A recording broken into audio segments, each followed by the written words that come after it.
এই ছোটো বাচ্চার ছবিটা তুলি, কত সুন্দরভাবে নৌকা বেয়ে যাচ্ছে দেখছেন।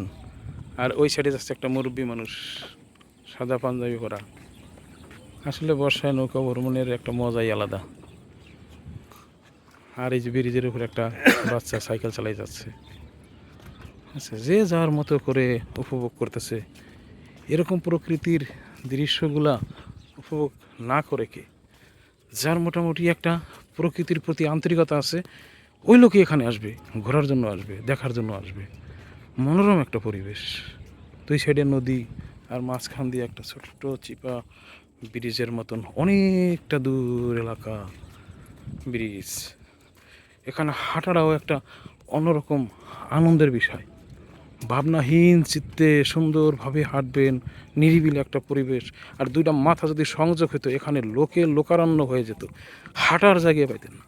ওই সেই গ্রাম, গ্রামের সাইড দিয়ে একটু পরেই নদী, আর নদীর মাঝখান দিয়ে আমাদের এই সেতু। আর দেখুন ওই ইট বালু কাটার যে বড় বড় জাহাজগুলো, তা ওই নদীর ভিতরে। আর ওই পারে নদীর ওই যে সীমানাগুলো দেখা যাচ্ছে।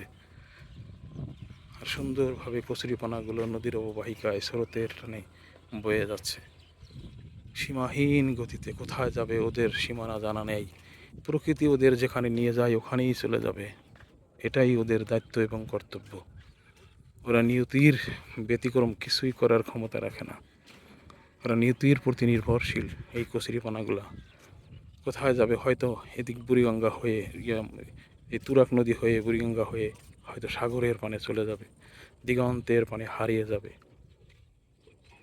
কিন্তু এর মাঝে ওরা বয়ে যাওয়ার মাঝ দিয়ে মানুষকে মানসিক একটা তৃপ্তি এবং আনন্দ দিয়ে যাচ্ছে। এটাই প্রকৃতির নিকট থেকে ওদের বড় সার্থকতা।